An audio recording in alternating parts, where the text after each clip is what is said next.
కాబట్టి భయపడతాడు, ప్లస్ చాలా అందంగా ఉంటాడు కాబట్టి పోతీఫర్ భార్య ఏం చేస్తుంది, ఆయన వెంటబడుతూ ఉంటాడు. వెంటబడినా కూడా మరి యోసేపు అడ్వాంటేజ్ తీసుకోలేదు. ఎందుకు అంటే ఆయనకు పోతీఫర్ కంటే కూడా దేవుడు అంటే చాలా భయం.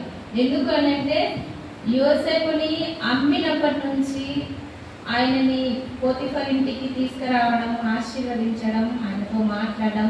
ఎన్నిసార్లు యోసేపు ఎంతగా ఏడ్చి ఉండొచ్చు, నన్ను వీళ్ళు అమ్మినారు కానీ ఎందుకు ప్రభువా అని వాళ్ళని తిట్టి ఉండకపోవచ్చు, ఒక్క మాట కూడా తిట్టి ఉండకపోవచ్చు. ఎందుకంటే యోసేపుకి తెలుసు దేవుని గురించి. ఎందుకంటే యాకోబు కొడుకు యోసేపు కాబట్టి యాకోబు యోసేపు చెప్తానే ఉండొచ్చు. కాబట్టి యోసేపు ఎప్పుడు కూడా ఎవరిని దూషించలేదు. అతన్ని గోతిలో వేసి రాళ్లతో కొట్టినప్పటికీ, దూషించి అమ్మేసినప్పటికీ కూడా చాలా ఏడ్చి ఉంటాడు దేవుని దగ్గర. ఏడ్చి ఏడ్చి ఏడ్చి ఏడ్చి దేవుని కనికరాన్ని బాగా పొందుకొని ఉంటాడు. కాబట్టి పోతీఫర్ ఇంట్లో యోసేపు వెళ్ళినప్పుడు ఇది 39వ అధ్యాయం 6వ వచనం చదివితే చదవండి.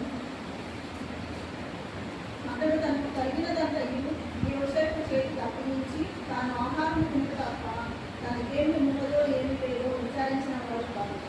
యోసేపు రూపవంతుడును సుందరుడై ఉండేది. అంటే యోసేపు ఎంత దేవుడు ఆశీర్వదించిందని అంటే చూడండి, పోతీఫర్ ఇంటికి వెళ్ళినప్పుడు పోతీఫర్ తన ఇంటి గురించి ఏమి పట్టించుకోలేదు. కేవలం తినడం, పడుకోవడం తప్ప ఇంకా దేని గురించి ఆలోచించలేదన్నమాట. మొత్తం యోసేపు చేతికి ఇచ్చేసాడు. మనం అయితే ఇస్తామా?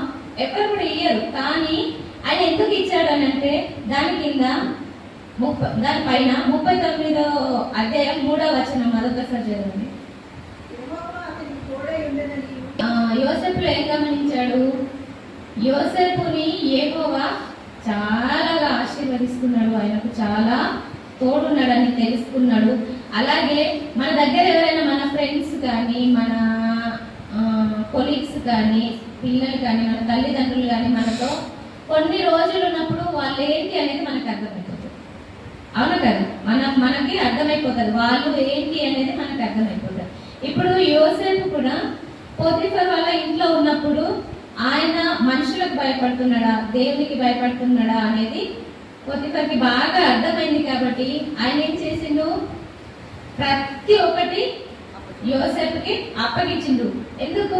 యోసేపు దేవునికి భయపడతాడు కాబట్టి అసలు ఏ చిన్న పుల్ల కూడా నా ఇంట్లో నుంచి పోదు, ఆయన నన్ను అసలు మోసం చెయ్యడు అని నమ్మాడు. కాబట్టి యోసేపు కంటే దేవుడి మీద ఇంకా